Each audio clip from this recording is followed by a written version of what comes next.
The envelope was pink, with a little silver bow stuck on one corner, like something you'd put on a gift for a 10-year-old.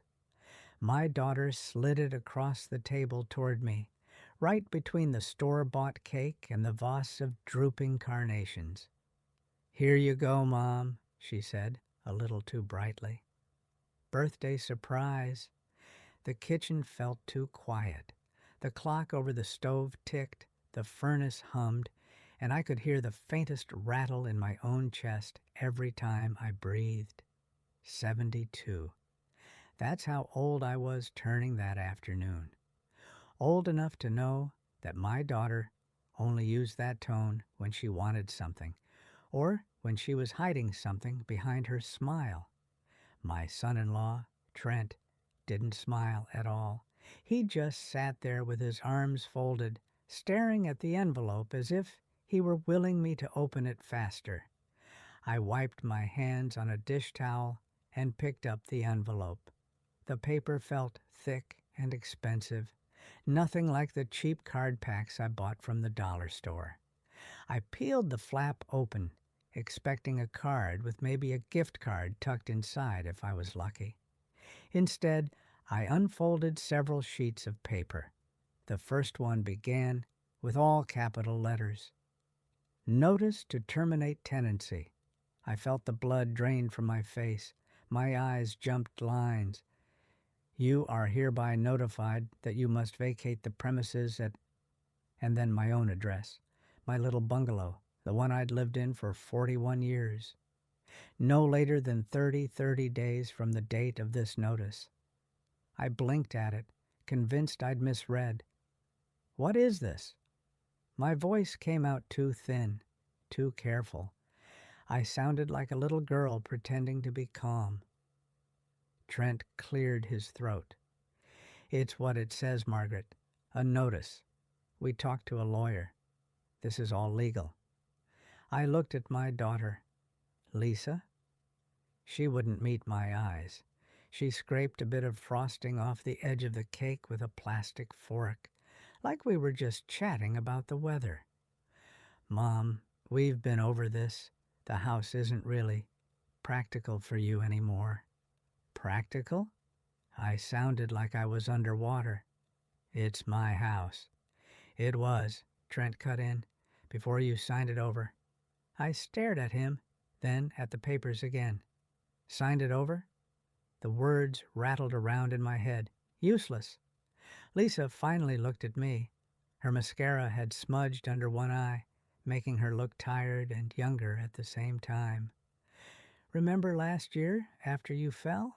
You were so scared about bills and probate and everything. You said you didn't want the government to take the house. She wiggled her fingers in little air quotes. You asked for our help. That wasn't... I swallowed. The fall, the ambulance, the white hospital ceiling. I remembered being groggy, my hip bruised, my heart pounding at every bill that came in the mail afterward. I remembered Lisa saying, "We can put the house in our names, Mom, for tax reasons. It'll protect you." I remembered signing something at their lawyer's office, my reading glasses forgotten in my purse, trusting my own child. I remembered the pen. I did not remember the page. Trent leaned forward, tapping the second sheet in the stack. Here. The transfer. You signed it January 4th. The title is in our names now, so legally you're a tenant. And... He exhaled, like he hated having to be the one to say it. We need the house. I didn't say anything. I couldn't. The kitchen spun slowly, like I was standing on one of those roundabouts at the park, and someone had given it a shove. You said you wanted to move somewhere smaller anyway, Lisa rushed on. Somewhere with an elevator, remember? There's a really nice assisted living place near us. They have game nights, yoga classes. You're evicting me, I whispered, on my birthday. Trent's jaw tightened. We're not evicting you. We're changing the living situation. This is for your own good, Margaret. This place is too much for you. The stairs, the shoveling. I could picture the snow piled up on the walkway, the way my back burned when I shoveled it, the ache in my knees. It was true. The house was a lot of work, but it was also where I still knew which cupboard the cinnamon was in, and which floorboard squeaked in the hallway, and where my husband's laugh seemed to echo when the hockey game came on the TV. Besides, Lisa added, softer now, we need a house, Mom. The rent where we are is insane. The boys need a yard. You've had this place forever. It's our turn. Our turn, like the house was a carnival ride you got 10 minutes on and then had to give up. Maybe you've heard something like that in your own family. The words sound reasonable until you feel where they land. What about me? I heard myself ask. There was a long pause. Lisa opened her mouth, then closed it. Trent took a breath. You'll be fine. You'll get more socializing in a community. You're alone here. He said alone, as if it were a disease I'd caught. The candles on the cake sat unlit, little wax soldiers stuck in icing they never got to glow over. I stared at them, then at the eviction notice in my hand. Happy birthday, Margaret. Somewhere in the back of my mind, a very small voice asked a question I didn't want to touch yet. When did my safety become negotiable? After they left, after I'd refused a slice of my own cake because I was afraid I'd choke on it, after Lisa gave me a stiff side hug and Trent patted my shoulder like a nurse leaving a room, I locked the door behind them out of pure habit. My hand found the familiar weight of the keyring in my pocket. The brass key for the front door was worn smooth from decades of use. Its teeth dulled a little at the edges. The top fitted into a small maple leaf-shaped fob my husband had bought me at a gas station in 1983. Because this is our little piece of Canada, he'd said, dropping it into my palm on the drive back from our first trip up north. And because you keep losing your keys. That key ring had jangled through every season of my life. Unlocking the door with groceries on my hip, with crying babies, with a casserole dish balanced precariously in one arm. In all those years, I'd never once thought of this house as anything but ours. I slid the key ring onto its hook by the door and stood there for a moment, staring at it. The maple leaf caught the afternoon light, dull but solid. Proof you live here, I thought, feeling foolish for personifying a piece of metal. In the living room, the afternoon sun slanted across the old recliner where my husband, Tom, used to sit. The TV remote lay on the armrest, just where I kept it, even though he'd been gone 8 years now. The furnace kicked on again. This house had its own heartbeat. I picked up the eviction notice and the so-called transfer papers and took them to the dining table. The wood was scarred from years of hot dishes and children's homework, a faded ring where someone once set down a sweating glass without a coaster. The papers felt wrong in this space, like a stranger sitting down uninvited at Thanksgiving.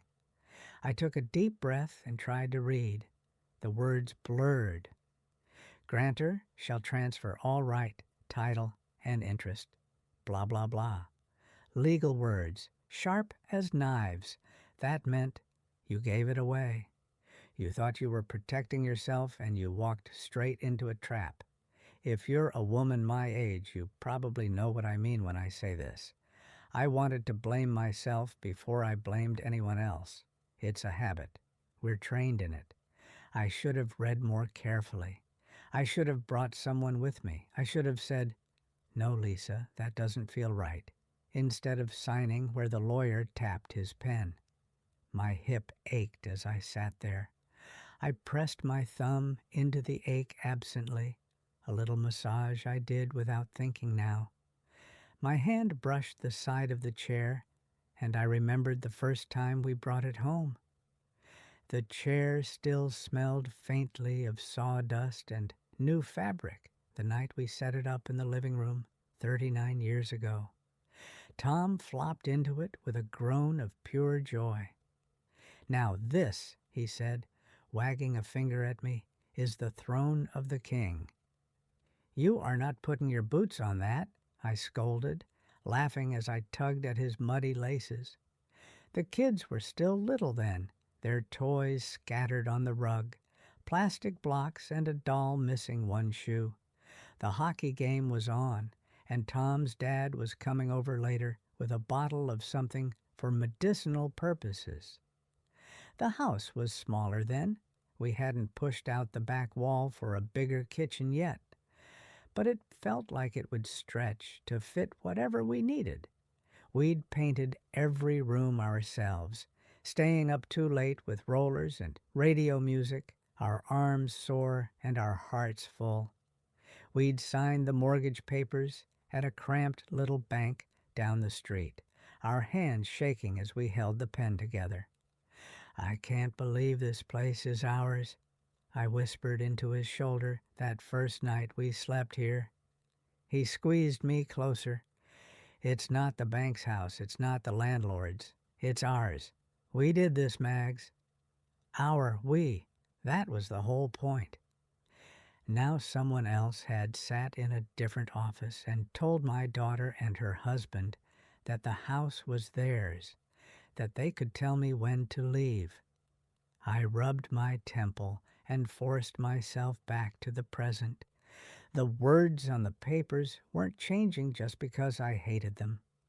"Okay," I told myself. "You can cry later. Right now, you need to know the facts." I went to the hall closet and pulled down the plastic bin that held all our old documents. The thing was heavier than it looked. I had to set it down halfway and catch my breath. It still had Tom's handwriting on masking tape along the side. House stuff. Inside were folders and envelopes, their edges softened with age. Property tax statements, old utility bills, the little amortization chart from the bank, the one that had told us how many payments we'd have to make until the house was paid off. I'd kept everything. If there's one thing grief taught me, it's that paper can be a rope back to the life you used to have. I pulled out the folder labeled Deed/Mortgage, my hands trembling. The original deed was there, on thick paper, with our names typed neatly in black ink. I ran my finger over the line. To Thomas and Margaret Doyle as joint tenants. "You and me, kid," Tom's voice murmured in my memory, as clear as if he were standing next to me. "We're tied to this place together." After he died, I'd gone back to the lawyer like everyone told me to. We'd done some kind of updated paperwork. I remembered the man talking about probate and survivorship. But I also remembered him saying very clearly, "This house will stay in your name, Margaret, for as long as you're alive. No one can put you out of it unless you sign something different." I thought that's all we'd ever done. Yet here in front of me were new documents with a date and my shaky signature handing everything to my daughter and her husband. My stomach rolled. I felt like I'd woken up in someone else's dream. I took out a notepad from the junk drawer and started writing. Not in any fancy 3-column system, just a list with 2 headings I scribbled without thinking. What I pay and what they pay. Under my side, I wrote property taxes, roof repairs, new furnace, home insurance, groceries when they come over, Christmas gifts. That time we covered their car payment just this once, that time and the one after that. Under theirs, I paused. The pen hovered. I wrote nothing regular. Occasional bag of groceries when I was in the hospital. Birthday cake, today. Seeing it in ink made my throat tighten. It's different when it's just floating in your mind, isn't it? Once it's on paper, even in your own messy handwriting, you start to hear the imbalance click into place. I sat there in the dimming light, the furnace humming, the maple leaf key fob glinting on its hook by the door. I wanted so badly to believe this was a misunderstanding.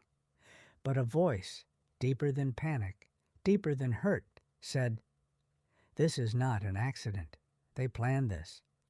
Maybe you've had that moment too, when you realize it's not just that people forgot to think of you.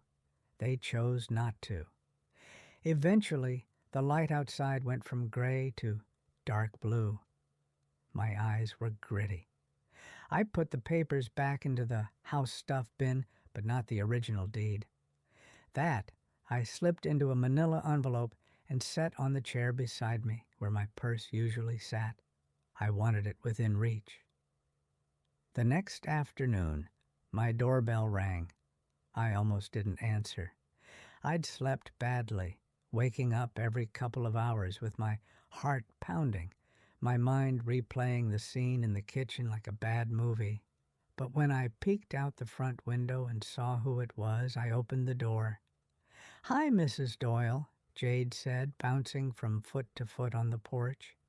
She was 26, my next-door neighbor's oldest girl. She used to mow my lawn when she was a teenager, earbuds in, waving at me with grass stains on her sneakers. Now she worked at some marketing firm downtown and wore sleek black boots and lipstick that matched her scarf. "I brought you this," she said, holding up a little box from the fancy bakery on Main. "I know yesterday was your birthday. I was going to come by, but there were so many cars out front. I figured you had a full house." I let her in and tried to smooth my hair down. The house smelled faintly of last night's tea and the chicken soup I'd heated up from a can. I was suddenly self-conscious about the stack of papers on the table, the half-eaten cake in its plastic container. Jade took one look at my face, and her cheerful expression softened. "Hey, is everything okay?" You might roll your eyes at this now, but back then it still surprised me when younger people noticed how I was feeling. I always expected to be invisible. "I'm fine," I lied automatically. Then I heard my own voice and winced. "No, I'm not. Sit down, dear. I need to show someone this or I'll think I dreamed it." We sat at the table. I pushed the cake aside and pulled out the eviction notice. My hands were steadier this time. Maybe shock has a limit. Jade read the first page, then the second. Her eyebrows climbed higher with every line. "They gave you this? Yesterday?" "In a pink envelope," I said, because somehow that detail mattered more to me than anything else. She let out a low whistle. "Wow, that is bold." I almost laughed. Bold. That was one word for it. I handed her the transfer document. "They said I signed this. I did. I just didn't know that's what it was. I thought they were protecting me from paperwork." Her eyes scanned the page, then flicked up to me. "Mrs. Doyle, this says you sold the house to them for $10. My stomach clenched. $10, she pointed. "Right here, for consideration, in the amount of 10 Canadian dollars. You know that's just a token amount, right? It's how people move stuff around between family members." "I know that now," I said quietly. She glanced toward the hall, where the house stuff bin still sat half pulled out. "Do you have your original deed? Anything from before this?" "Yes." I got up and fetched the manila envelope, the maple leaf key ring brushing against my leg where it hung from my pocket. I set the old deed on the table like a trump card in a game I didn't know how to play. Jade studied it, then the newer paper. "Okay," she said slowly. "So, Originally, it was in your and your husband's name. Then, after he passed, did you ever do anything that said you were giving up ownership before this transfer? No, just some paperwork so I didn't have to go through probate, whatever that means. The lawyer said the house would automatically be mine. We never talked about giving it to the kids while I was alive. Tom and I always assumed. I trailed off, embarrassed. Assumed they'd be kind. Assumed I'd die before I was too much trouble. Assumed family meant something. Jade tapped her finger against the table, thinking. She was good at thinking. You could see it. Okay, I mean, I'm not a lawyer, obviously, but this feels shady as hell. Her choice of words made me bark out a laugh I hadn't expected. Shady as hell, yes. That about covered it. She leaned forward, eyes bright. Mrs. Doyle, in my world, the marketing world, we talk a lot about consent. Not just did someone say yes, but did they know what they were saying yes to? Clicking a box because the page keeps nagging you is not the same as actually agreeing to have your data sold to 50 companies. I blinked. I don't entirely follow, but go on. What I mean is, she said, you signed something because your kids and their lawyer told you it was for taxes and probate. They used your fear to push you. That's not exactly an honest deal.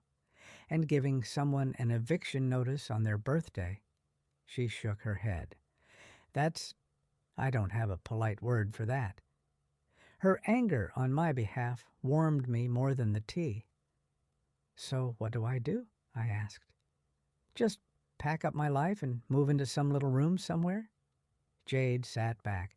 First, you see a lawyer who is yours, not theirs. Someone whose job is to explain things to you, not to them. You have every right to understand what's going on. Second, she glanced at the key hook by the door. You don't give up your keys until you've talked to that lawyer. My hand went to the key ring instinctively. The maple leaf was cool against my fingertips. It had been there for me through every era of my life.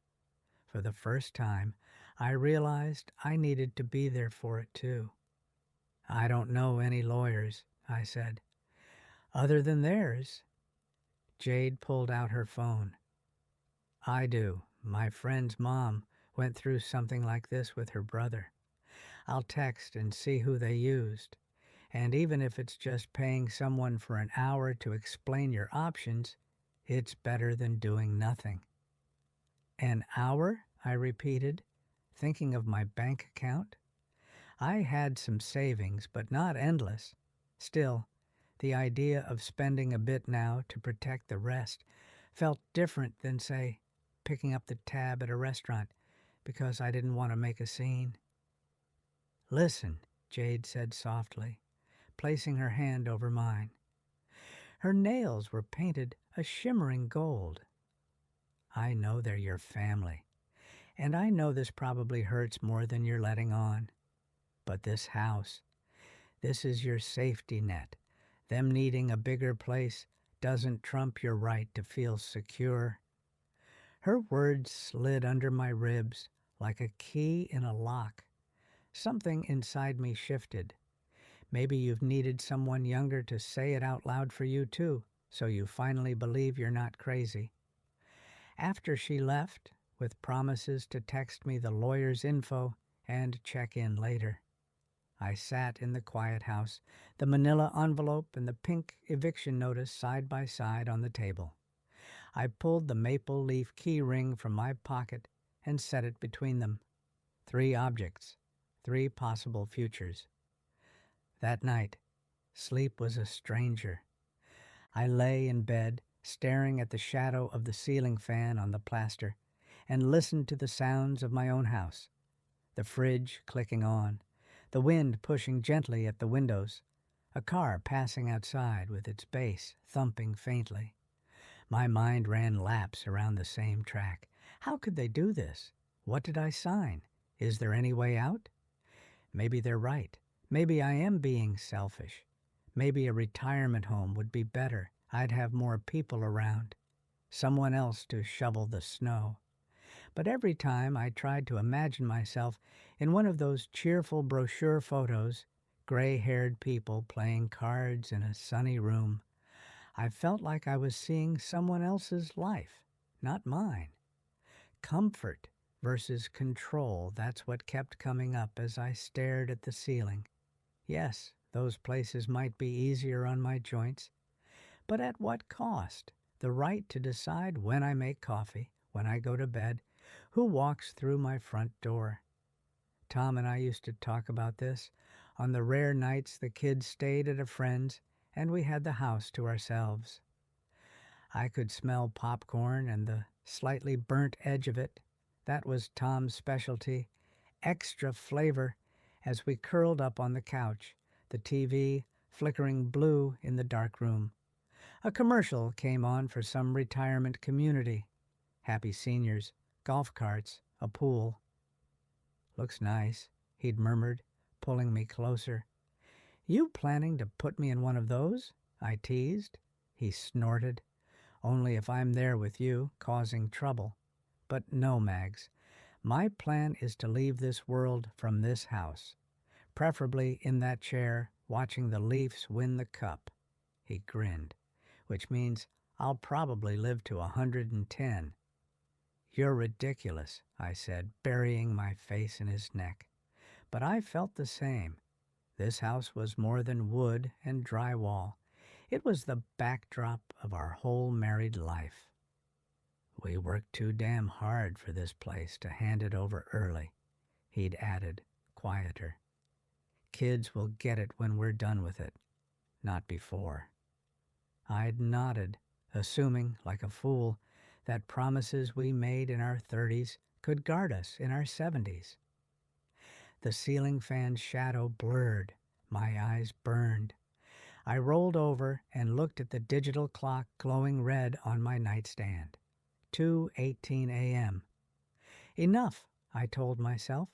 Enough going in circles. You can't change what you signed, but you can decide what you do next. The thought was frightening and oddly freeing. By 3 a.m., I'd made up my mind. In the morning, I would call the lawyer Jade recommended. I would take both sets of papers. I would not apologize for taking up their time. I would not minimize what was happening by calling it a family misunderstanding. I would walk into that office as someone whose home was on the line. Because it was. The maple leaf key lay under my pillow. I'd slipped it there like a child hiding treasure. Feeling its solid shape under my fingers, I finally drifted into a restless sleep. The lawyer's office was in a converted Victorian house downtown, the kind with creaky wooden floors and high ceilings. A bell chimed softly when I opened the door. It smelled faintly of coffee and lemon cleaner. A woman at the front desk looked up and smiled. Not the fake customer service smile I was used to at big chain places. Something gentler. Hi there, do you have an appointment? Yes, I said. Margaret Doyle, for 10 o'clock. She checked her screen. Perfect. Ms. Patel will be right with you. Can I get you some water or tea while you wait? Tea would be lovely, I heard myself say. It felt like I was watching someone else, someone braver, answer for me. A few minutes later, I was sitting in a small conference room with a pot of tea on the table, my papers spread out in front of me, and a woman in her 40s with kind eyes and sensible shoes across from me. So, Mrs. Doyle, she said after we'd gone over the basics, tell me in your own words what happened. I took a deep breath and told her. I tried not to downplay, to wave my hand and say, it's probably nothing. I told her about the fall, the fear, the meeting with my daughter's lawyer, signing without my glasses because I trusted them. I told her about the birthday, the pink envelope, the phrase "our turn" ringing in my ears. She listened without interrupting, which almost undid me more than if she'd clucked her tongue and said, "Oh, dear." When I finished, she picked up the original deed, then the transfer, then the eviction notice. She read each carefully, lips pursed. "Okay," she said finally. "First of all, I'm glad you came in. You did the right thing. Second, I have some good news and some bad news. Which would you like first?" I smiled weakly. Get the bad over with. "The bad news is that you did sign a transfer document," she said gently. "On paper, it says you sold your house to your daughter and son-in-law. So yes, technically, they are now the legal owners of record." My chest tightened, even though I already knew that part. "The good news," she continued, "is that there are some issues here. For one, I see that when you and your husband originally bought the house, you held it in joint tenancy, which, as your previous lawyer told you, means it went to you automatically when he passed. You never signed anything changing that until this transfer." She tapped the January date.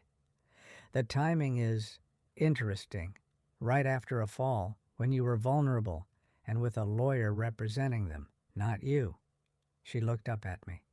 "If you were my mother, I'd be furious." A laugh burst out of me, half sob, half relief. I hadn't realized how much I needed someone professional to be angry on my behalf. "Now," she went on, "I'm going to ask you a few questions, and I want you to answer honestly. The answers will help me determine whether this transfer could be challenged." "Challenged," I repeated. "You mean undone?" "Possibly," she said. "It depends. Did anyone explain to you, in plain language, that you would no longer own your home if you signed this? That they could ask you to leave at any time?" "No," I said firmly. "They talked about taxes and probate and protecting the house. They said this would keep it away from the government. No one said anything about me not owning it. Did you feel pressured to sign?" "I felt rushed," I said. "They said the appointment was hard to get and we shouldn't waste it. I'd just come back from the hospital. I was tired. I trusted my daughter." She nodded, jotting notes. "And did anyone suggest you get your own legal advice before signing?" "No." "Okay." She set her pen down. "Mrs. Doyle, what I'm hearing is that there may be grounds to argue that you didn't give informed consent. At the very least, we can write them a letter making it clear that you're seeking independent advice now and that they are to take no further action, no attempts to remove you, while we review this." "Can they ignore that?" I asked. "They can try," she said dryly. "But if they do, it won't look good for them later." She leaned back. "There's another piece here, though. Remember when you updated things after your husband died? I suspect you may have signed a document giving yourself what's called a life interest, even if no one used that term. I'll need to pull records from the land registry, but if that's the case, then even with this transfer, they may not have the right to evict you while you're alive. They'd own the remainder, not the present possession." I blinked. "You mean they'd get it after I die?" "Exactly," she said, "which is what most people in your situation intend anyway." The idea that a younger version of me had been smarter than the version that signed the January papers made my head one spin. "So I might still have the right to stay?" "You might," she said.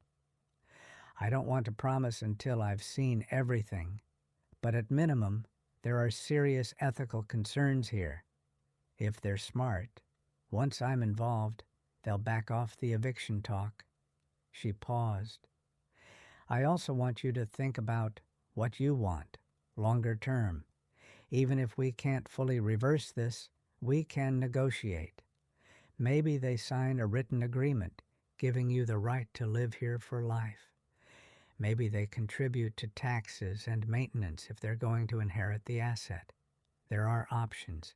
You're not as powerless as they'd like you to feel. Powerless, that word lodged in my chest, because that's exactly how I'd felt, sitting at my own kitchen table with that pink envelope. "What do I owe you?" I asked, reaching for my purse. She smiled. "My assistant will go over fees with you out front, but I want you to hear this.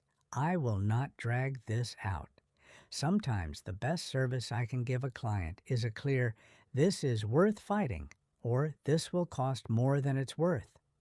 But based on what I've seen so far," her eyes hardened, "this is worth fighting." As I left, I touched the maple leaf key in my pocket. It felt different now, heavier, as if it had absorbed some of the lawyer's certainty. On the way home, my phone buzzed. It was a text from Lisa. "Hey, Mom, just checking in. Have you thought more about the retirement home? There's a wait list, so we should move fast. Not, 'How are you feeling?' Not, 'Sorry about the timing yesterday.' Straight to logistics." I stared at the screen. Another text came in before I'd composed a reply. "We really are doing this for you. You're too stubborn to admit you need help. Love you." There it was again, the twist that turned their needs into my supposed best interest. I didn't respond. I slid the phone into my purse, where it vibrated 2 more times before going quiet. At home, I hung my keyring back on its hook, the metal clinking softly against the wall. "This is your anchor," I told myself.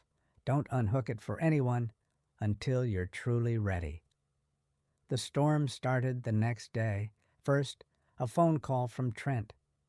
"Your lawyer?" he said, his voice tight. "Why did you go to a lawyer, Margaret?" "Because someone handed me an eviction notice," I replied, surprised at how even my voice sounded. That seemed like a good time to get advice. "You're overreacting," he snapped. "We're family. We could have worked this out." "By your timeline?" I asked. 30 days to pack up 40 years of my life?"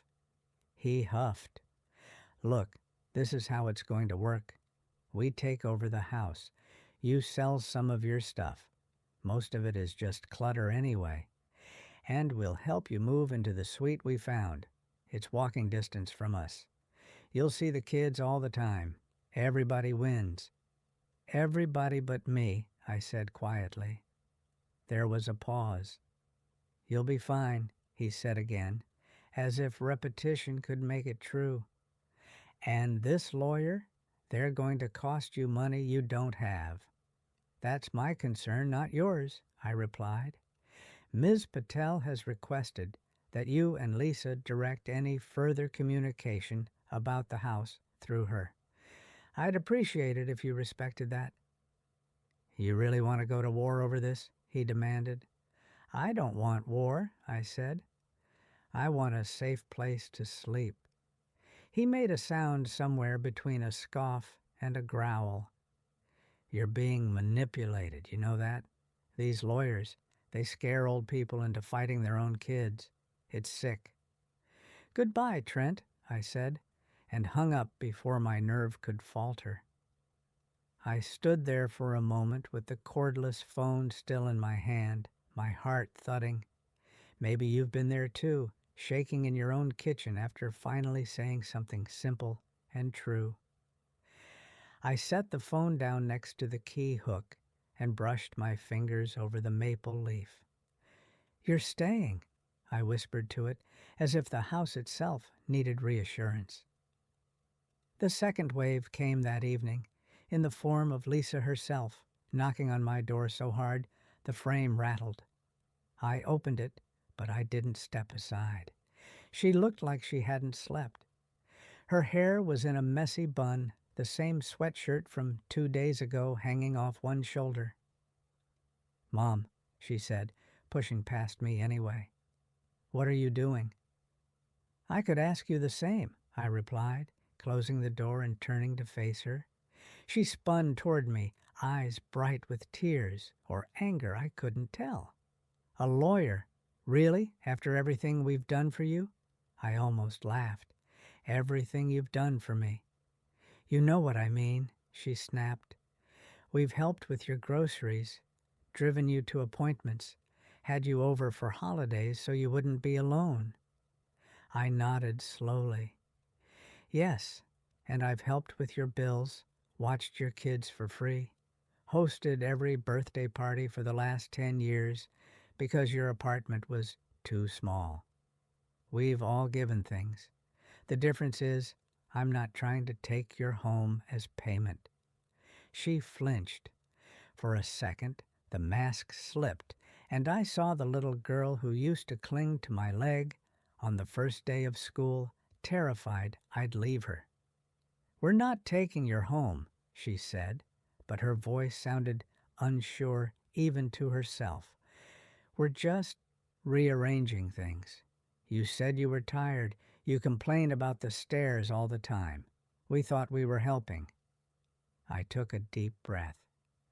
"Lisa, when you were 15 and I made you clean your room, you thought I was ruining your life.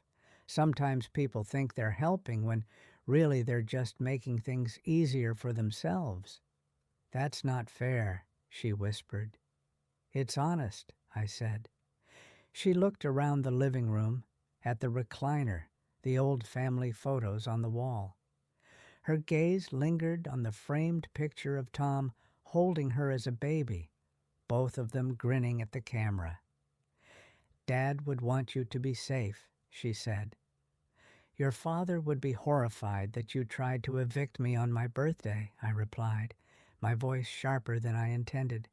"He'd sit you down and ask you when you started thinking of me as a burden instead of a person." Her lower lip trembled. "You're twisting this." "No," I said softly. "I'm finally untwisting it." She sank onto the couch, head in her hands. "We can't afford this, Mom. The rent. The boys need separate rooms. We're drowning." My heart tugged. Of course they were. Everyone their age seemed to be. The world had gotten more expensive while my back was turned. "I believe you," I said. "I know things are hard, but you are asking me to give up the one piece of security I have left to solve that. That's not a small favor, Lisa. That'd be me setting myself on fire to keep you warm." She looked up, eyes wet. "You always said you'd do anything for us." "I said I'd do anything to keep you safe and fed," I corrected. "I never promised to make myself homeless so you could have a yard." The word homeless made her flinch again. She sniffed and wiped her eyes. "The lawyer said it was just a formality," she muttered. "He said you'd be better off in the long run. Less paperwork when, after." "After I'm dead," I supplied. "Yes. Funny how convenient that is for everyone but me." We sat in silence for a moment. The fridge hummed. The furnace kicked on. The house listened. "Mom," she said finally, voice small, "are you going to take us to court?" "I don't know," I answered honestly. "Right now, Ms. Patel is just looking into things. She said there might be a way to make sure I can stay here while I'm alive, even if the title is in your name. I'm open to that. But I'm not signing anything else without someone who works for me explaining it first." She swallowed. "Trent is furious." "I gathered," I said dryly. "He says you're making us the bad guys," she whispered. I looked at her, my daughter, who I'd rocked through fevers, who I'd cheered for at ballet recitals and science fairs, who I'd bailed out financially more times than I liked to admit. A little part of me wanted to fold, to say, "Never mind, it's okay. Take the house," just to make that lost look in her eyes go away. But another part of me, the part that still heard Tom's voice saying we worked too damn hard for this place, held firm. "If you feel like the bad guys," I said quietly, "maybe ask yourself why? Because hiring a lawyer to protect myself? That doesn't make me one." Her cheeks flushed. She stood up abruptly. "I don't even know who you are right now." I almost smiled. "I'm the same person I've always been. I'm just not as easy to push." She stared at me, then grabbed her coat. "We'll see what your fancy lawyer has to say," she muttered, heading for the door. "Don't expect us to keep helping when you're the one making this ugly." She yanked the door open. The cold autumn air gusted in. Instinctively, I reached for the key hook as the door swung shut behind her. My fingers closed around the maple leaf. Its edges bit gently into my skin, grounding me. "You're okay," I murmured to myself. "You're allowed to defend your own front door." A week later, Ms. Patel called. "I have the registry records," she said. "And you were right to have a good memory, Mrs. Doyle. After your husband passed, your previous lawyer did indeed file a life estate in your favor. It's right here in black and white." "A life estate," I repeated, gripping the phone. What does that mean exactly? "It means that regardless of this later transfer," she said, "you have the legal right to occupy that property for the duration of your life. Your daughter and son-in-law hold what's called the remainder interest. In simple terms, they get the house after you're gone, not before." I felt dizzy with relief. "So, they can't evict me." "Not without your consent," she said.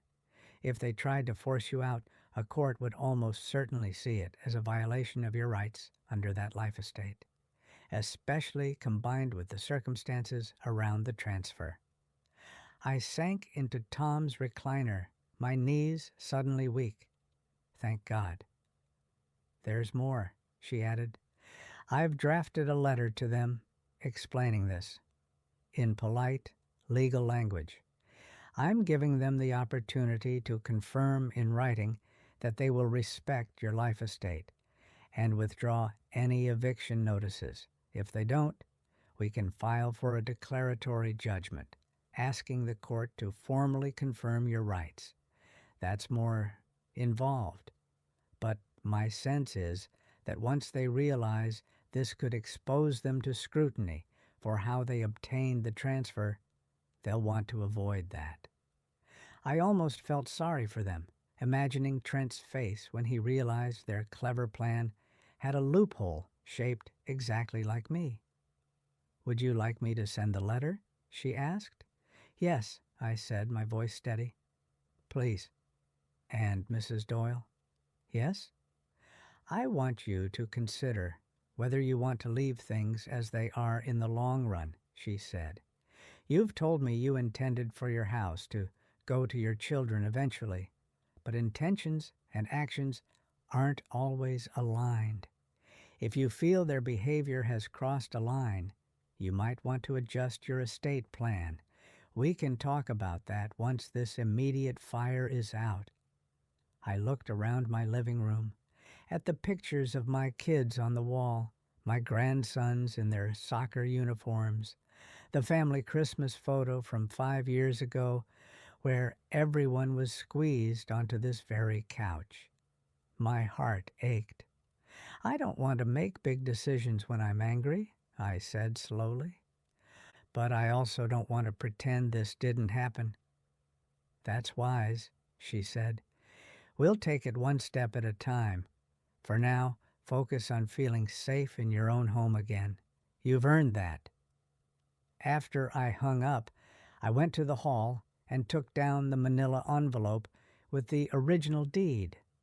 On impulse, I pulled the eviction notice out of the folder where I'd tucked it.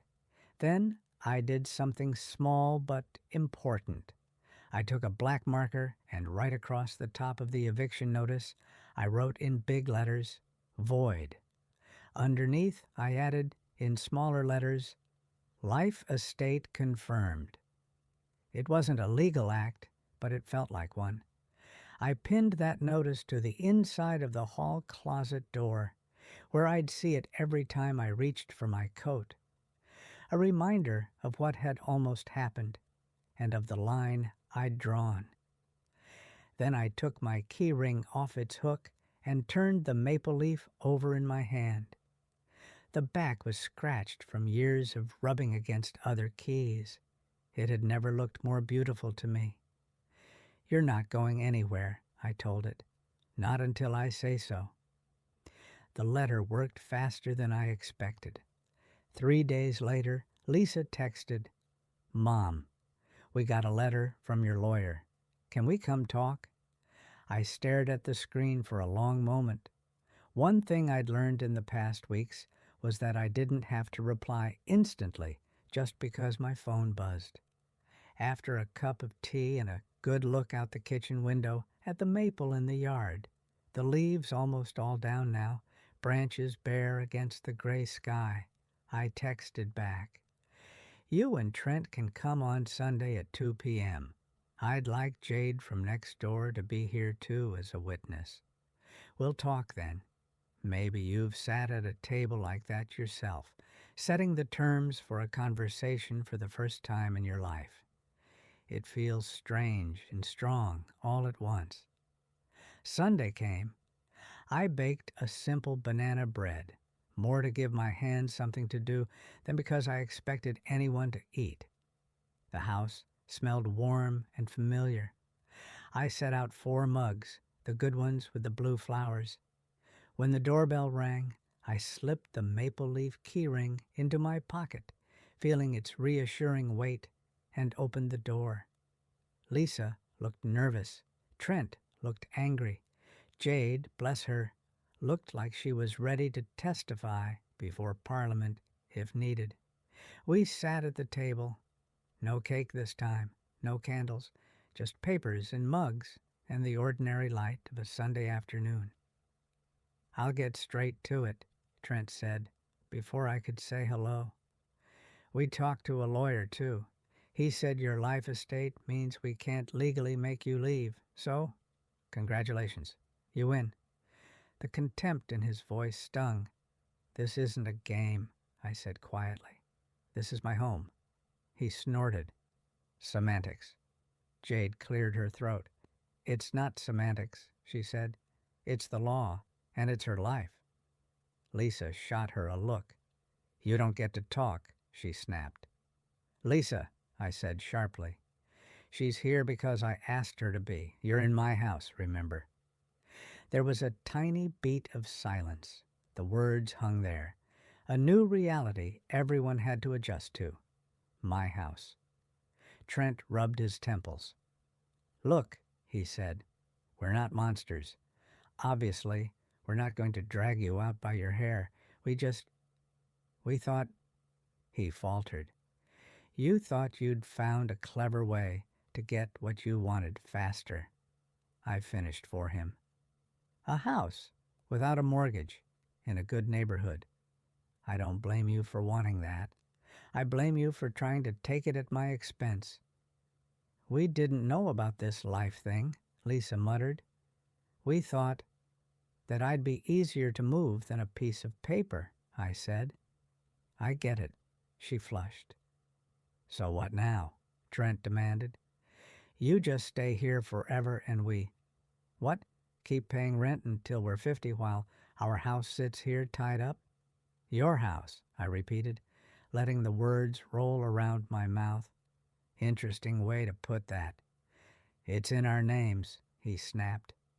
"And yet," I said, pulling the original deed out of the manila envelope, "this piece of paper says that Tom and I bought it, paid for it, and lived in it for 40 years. This other piece," I slid the life estate document across the table, "says I get to live here until I die. Your names on a later document don't erase that." He pushed the papers back as if they burned. "We're not stupid, Margaret. We know what the law says now, My point is, it's not fair. Fair, I repeated. Let's talk about fair. I opened the notebook where I'd made my lists. Fair would have been asking me if I wanted to sell and at what price, instead of structuring it as a $10 transfer and acting like you were doing me a favor. Fair would have been offering to put my safety first, not your comfort. I looked at Lisa. Fair would have been not handing me an eviction notice in a pink envelope on my birthday. Her eyes filled again. We messed up the timing, she whispered. You messed up more than that, I said, but my tone softened. So, here's what's going to happen. I am staying here, legally, emotionally, practically. This is my home. You will not bring up moving me again unless I bring it up first. Trent opened his mouth to protest. I held up a hand. In return, I went on, I am willing to keep my current will in place, for now. Which, as your lawyer surely explained, means you will inherit this house after I'm gone. If you want that, you will respect my right to live here without pressure. And if we don't? He asked. I met his gaze. Then I will be revisiting my estate plan. There are other options. Charities, grandchildren, nieces, people who have shown me kindness. Jade looked down at her hands, clearly uncomfortable being mentioned, but she didn't protest. You'd really disinherit your own daughter? Trent demanded. I'd really protect myself from anyone who treats me like a problem to be solved, I replied. The fact that you married my daughter doesn't entitle you to my house. Lisa looked stricken. Mom, I'm not making any final decisions today, I added. I know I'm hurt and angry. That's not when you make permanent choices, but I need you to understand that your actions have consequences beyond this month's rent. We sat in silence for a long moment. The only sound was the tick of the kitchen clock. Finally, Lisa spoke, her voice small. I didn't think about it like that, she said. We were just so stressed. The boys' school, the rent hike, Trent's hours getting cut. When the lawyer said we could optimize things by putting the house in our names, it sounded like a miracle.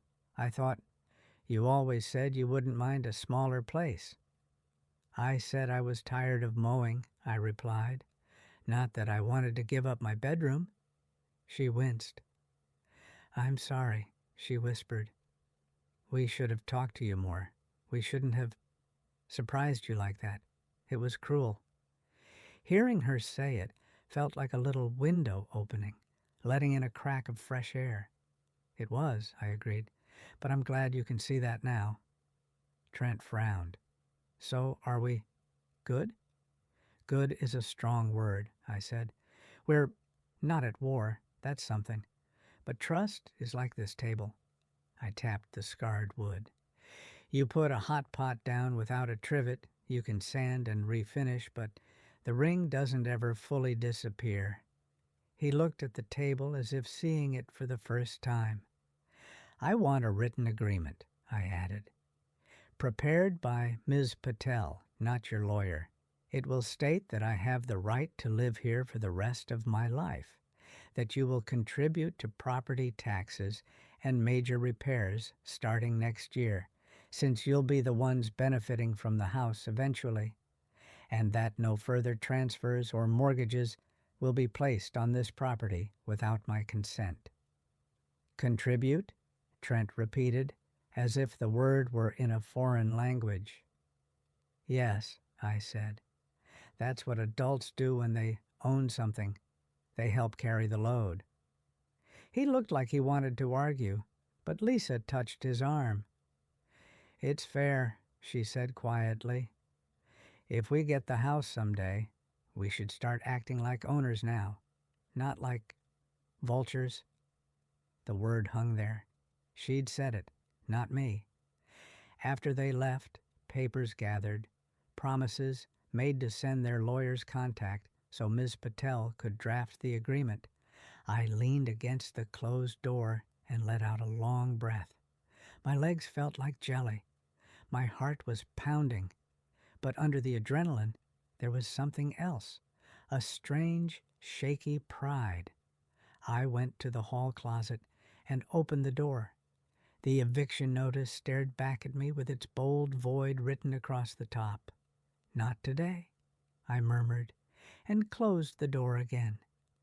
Then I took the maple leaf key ring from my pocket and nestled it in my palm. The metal was warm now, molded slightly to the curve of my hand after hours of fidgeting. "This is our little piece of Canada," Tom's old voice echoed in my memory. "And because you keep losing your keys." "I didn't lose this one," I whispered to him. "Not when it really counted." Life, after all that, didn't turn into a fairy tale. It rarely does, if we're being honest. Some days, I still felt a pang when I saw my daughter's name pop up on my phone. Part of me braced for another ask, another crisis, another way my boundaries might be tested. But things shifted in small, important ways. For one, the constant, unspoken expectation that I'd say yes to every request faded. The next time Lisa asked if I could watch the boys all day Saturday so she and Trent could go to a music festival, I looked at my calendar. Yes, I have one now. I write things down on purpose and said, "No, dear, I have plans." "You do?" she'd blurted, surprised. "Yes," I said. "I'm going to the farmer's market with Jade, and then we're having lunch. You'll need to make other arrangements." I didn't offer reasons beyond that. A no, with a full sentence instead of an essay. Another shift, money. With Ms. Patel's help, we set up an account just for house expenses. Lisa and Trent started putting in a set amount each month. It wasn't huge, but it was something. Enough that when the water heater finally gave up, it wasn't just me writing the check. It's funny how seeing their own money go into the place changed how they talked about it. Less our inheritance, more our responsibility. I also did something for myself that I should have done long ago. I joined a seniors walking group at the community center. Twice a week, rain or shine, a gaggle of us shuffle around the park at whatever pace we can manage. On those walks, I talked to other women my age. I listened to their stories. One had a son move into her basement temporarily 3 years ago and never leave. Another had a daughter who only called when she needed child care. We compare notes like war veterans. "If I'd known then what I know now," one woman said to me last week, "I would have written down a list of what I was okay giving and what I wasn't and taped it to my fridge." I smiled. "You can still make that list," I told her, "even now." At home, the house felt different, too. It's the same walls, the same creaky floorboard in the hall, the same chair where Tom used to sit.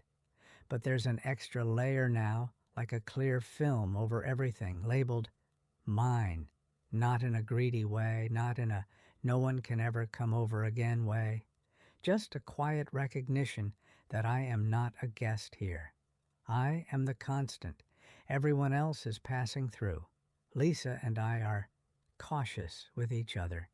There are awkward pauses in our conversations where easy laughter used to be. But there are glimmers of something sturdier than before. A month after the big talk, she came over alone, without the boys, without Trent. She sat at the table, fiddling with the edge of her mug. "Mom," she said, not looking up, "I talked to my therapist about everything." My eyebrows shot up. "You have a therapist?" "Yeah," she said a little defensively. "Lots of people do. Anyway, she made me write out all the ways we've relied on you. It was..." She winced. "A long list." I smiled sadly. I imagine. She asked me what I thought you'd do if we couldn't pay our rent, she went on. And I said, without even thinking, oh, my mom would never let us be out on the street. And she looked at me and said, why are you so sure? Who told you that was her job? She finally met my eyes. I didn't have a good answer. My throat tightened. I told you that, I said, in 100 little ways, every time I swooped in, every time I gave more than I could afford. I taught you I'd always stretch to cover the gap. We took advantage, she whispered. You did, I agreed. But you learned from somewhere that it was okay to lean that hard. We sat in silence for a while. Then she reached across the table and took my hand. I'm sorry, she said, not just for the house stuff, for all of it, for treating you like a safety net instead of a person. Tears prickled behind my eyes. Thank you, I said. That means more than you know. She squeezed my hand. I can't promise I'll never ask for help again, she added, a wry smile tugging at her mouth. Life is a lot, but I can promise I'll hear no without making you feel like a villain. That's all I ask, I said. After she left, I went to the key hook and ran my fingers over the maple leaf. Once upon a time, it was just a cheap souvenir from a gas station. Now, it's become a little medal I gave myself. Proof that I stood up, even shaken, and said, this far and no further. Some evenings now, when the sun slants just right through the front window and turns the dust motes into glitter, I sit in Tom's recliner with a cup of tea and my feet up, and I think about how close I came to losing all this. The photo frames on the walls, the dent in the baseboard where Lisa crashed a tricycle into it, the kitchen counter worn smooth where I've rolled out countless pie crusts. I think about the pink envelope, the shock of those capital letters, the way my own daughter's voice sounded when she said, it's our turn. Then I think about the manila envelope, the life estate, Ms. Patel's calm voice saying, you're not as powerless as they'd like you to feel. I think about Jade showing up with a cake and a fierce frown on my behalf, about the walking group and the way other women's stories weave in and out of my own. I pick up the keyring from the side table, the maple leaf warm from the last time I held it, and I let it sit in my palm. Once, this key just opened a door. Now, it reminds me that a home is more than a place where you keep your furniture. It's a place where you get to decide who walks in and out, not just physically, but emotionally. Who gets access to your time, your energy, your future. Maybe you're listening to this and you're sitting in a house or an apartment that's technically in the family, but somehow you feel like a guest in your own life. Maybe it's a son, a daughter, a sibling, a friend always hinting that you should move out, downsize, make room for them. I can't tell you what to do. Every situation is different. But I can tell you this. You're allowed to ask questions. You're allowed to see your own documents. You're allowed to have someone in your corner who doesn't share a last name with the person pressuring you. You're allowed to keep your keys until you decide to hand them over, if you ever do. These days, when I hang my keyring back on its hook at the end of the day, I don't do it on autopilot. I pause for a second. I feel the weight of the metal, the shape of the maple leaf, and I think this is my home. Not because a piece of paper says so, though that helps, but because I finally learned to stand up for it. If you've stayed with me this far, thank you, truly. It means a lot to an old woman sitting in her favorite chair, telling the truth about her life. I'd love to know where you're listening from, what city, what little town, what place you're calling home these days. Come tell me down in the comments so we can remind each other we're not alone out here. If stories like this keep you company on long evenings and you'd like to help me keep sharing them, you can support the channel with a super thanks here on YouTube, that little button under the video. It really does make a difference. On your screen, you should see a couple more of my life stories that I think you might like if you want to spend a bit more time together. And if you haven't already, don't forget to subscribe so you'll know when the next story comes out. Until we meet again, take gentle care of your hearts and hold on tight to your own keys.